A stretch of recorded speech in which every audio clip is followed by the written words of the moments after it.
This slideshow is part 2 of colonial and post-colonial embodiments. And in this particular slideshow, I'm going to be showing you some images related to the two readings that on African and European colonial encounters and how they manifest in terms of the body and specifically dress. The first is the case of the Swana of Bechuana people of what is now modern-day Botswana and South Africa. And in this case, we're looking at a situation in which colonialism involved missionaries' attempts to indoctrinate and convert Swana people to Christianity. So in this way, the body was a primary site through which colonialism attempted to work. By changing the body, the thinking was you would then change the mind and the spirit. Now, Christian, and again, I just want to point out that we're looking at European representations of indigenous African people, and so we want to take all of this with a grain of salt and look for patterns that seem to correspond to how we know people, what we can identify as patterns of dress. So this is an image of two Swana men, and I think you can see right away, if you're a European Christian missionary, as the Komarovs point out, one of the first things that troubles you about traditional embodiment in this culture is that people are not very clothed by European standards. And so often men would wear just a loincloth around their waist.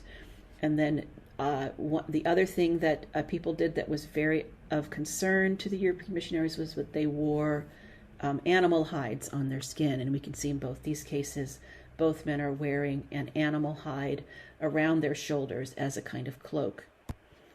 In the case of the women, of course, again, this European preoccupation with nakedness, but there are also traditional ways in which Swana women adorn themselves, especially wearing this apron type cloth around their waist.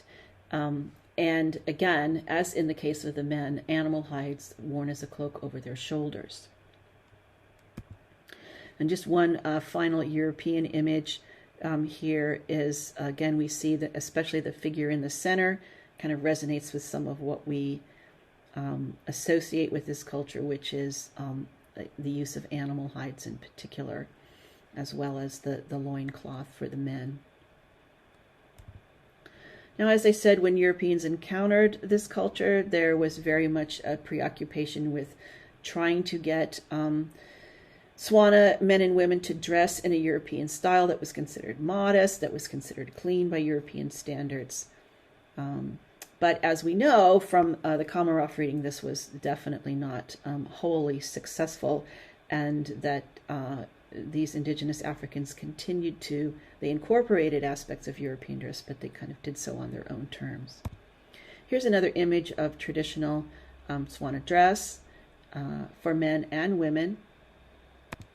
And then here's a good example of a Swana dress for women. Here on the left we have, again, she's wearing a Western style skirt, but what she has on over top, the kind of apron belt around her, coming down off her waist, and then the leather hide top is very traditional in this culture and continues to this day.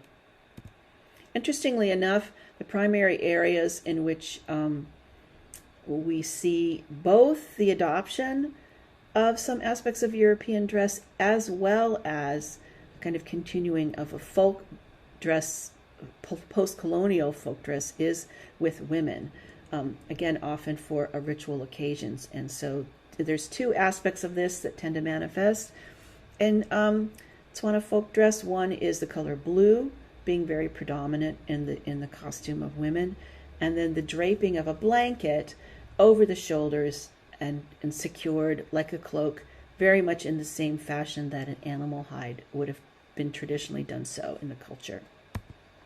And so here are images of Swana gathered at social occasions. Sometimes these are for weddings, and these blue blankets become very prevalent in the folk dress of this society and worn again as a cloak. And we see the blue of the women's dresses Again, this is very much done through women's bodies, not men. So for ritual occasions, men might dress in full Western, a European style dress, or they might wear traditional Swana dress. But here we have, of course, the women have this kind of hybrid post-colonial style that emerged after contact with missionaries. And then this is another example. You can see the similarities here, the blue head wrap, the blue dresses. You can see the influence of European 19th century women's dress on the way in which these dresses are styled and constructed, but then there's also, again, with a difference that makes them uniquely Swana. And then this last image of women dancing shows you the range of contemporary dress in this community. At least we have this kind of folk costume that we've identified as coming out of in the post-colonial context, but we also have other varieties of costume as well, including someone who appears to be wearing a mini dress in the background there. The other post-colonial example I wanted to share with you was Les Sapeurs. These are the so-called dandies of Democratic Republic of Congo, although we also see them in South Africa and Uganda. And Les Sapeurs is the plural of SAP, which stands for the Society of Elegant People in French. Now, this subculture has recently come forward in the larger global popular culture. I don't know if you're familiar with Solange Knowles' 2012 "Losing You" video. Was filmed in South Africa with a group of sapeurs. And then, of course, there was a 2014 ad for Guinness, television ad for Guinness, which also utilized the style and expression of Les Sapeurs. Although it's recently come to global consciousness, the subculture actually has a fairly long history. We can date it to several different eras. There is a history going back to the 1920s in the salons of Paris. We know that, for instance, Matswa, who was a Congolese revolutionary, and this guy on the right was a companion and confidant of his, Francois Malanga. You can see here the kind of way in which these Congolese men, revolutionaries living in exile, adopted stylish Western dress in Paris. This picture on the right was probably taken around 1939. Congolese students in the 1950s returned home from studying abroad in Paris, dressed in stylish black clothes. Now, sartorial landscape changes in Congo with in the post-revolution, post-independence context under the regime of President Mobutu, who actually seizes upon clothing as a revolutionary act of independence. And he actually mandated that all men wear a tieless, tight-fitting suit, which became known as an abacoste. And the abacoste became particularly popular among African elite in post-independence Africa. It's a lightweight, short or long-sleeved suit, shirt suit. Abacoste is actually short for abat le costume, literally down with the suit. And it was promoted, actively legislated by Mobutu as part of his authenticity program in Zaire between 1972 and 1990. And men of Congo were actually banned from wearing Western-style suits. And this was meant to symbolize a break with the colonial past. But times changed in Congo after Mobutu's reign. And we see the emergence of figures in popular culture who become associated with high style. One of these is Rumba singer Papa Wemba, who created a fantasy village complete with a dress code inspired by his parents' 1960s Sundays attire.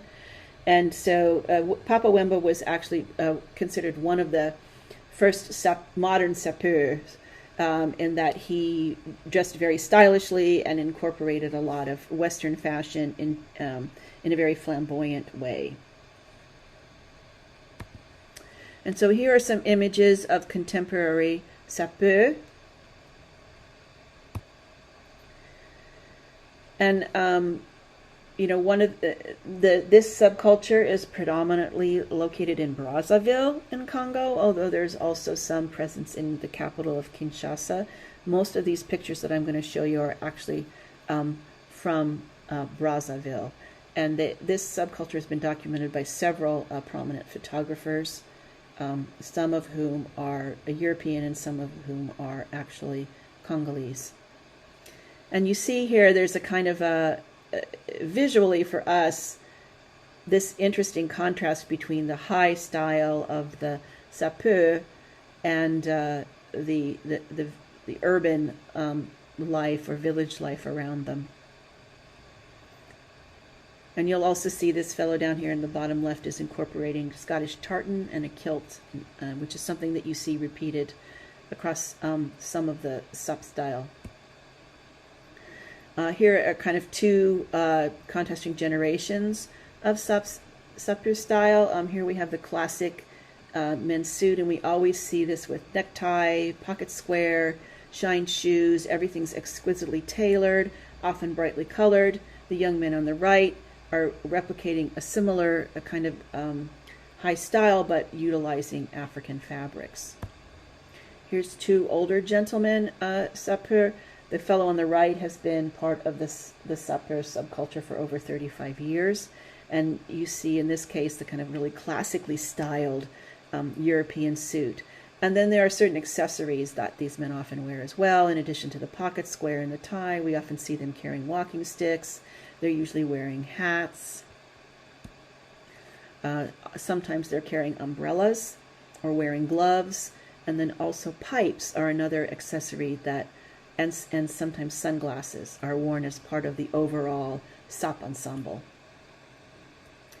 And the other thing that you see now is that younger generation sapeur have moved to a more high fashion eclectic style, away from, we still see people in very classically tailored ensembles, but then we also see people who are really embracing more high European and African fashion and displaying a much more eclectic style. Again, we see the appearance of tartan, and these fellows, especially in the bottom right hand and on the left hand side, are really drawing more from contemporary European fashion trends. Then I should also point out that the sapeur subculture is not, was traditionally associated with men of a certain age, but we see young people getting involved coming up in the subculture. These are two young men, one 14 and one 9, who have recently joined the sapeur movement. The fellow on the right for 1 year, the fellow on the left for 3. They're brothers. And again, we see the incorporation of the tartan, but then also, a lot of what they're wearing is much more kind of contemporary, high fashion, subcultural fashion. And then the other thing I would point out is that there's also an offshoot of women who dress as sapeurs. And they are adopting some of the style of the sapeur, top hats, pipes, walking sticks. Sometimes they wear suits. And then in other cases, they have a kind of gender hybrid style where they're wearing, as in this case, a cloak and trousers, as well as a tunic or jacket. So we see them kind of adopting this and regendering this dapper culture. And the final thing I would say about Le Sapeur is that this, unlike the Abocost, is not an elite fashion movement. This is actually a working class, lower class subculture from the urban areas of Congo. So these people are living in poor neighborhoods, often spending almost all their money on clothing in order to participate in this. And in many ways, it reminds us a little bit of the zoot suit, and that it's this kind of flamboyant expression of self in the face of larger inequalities.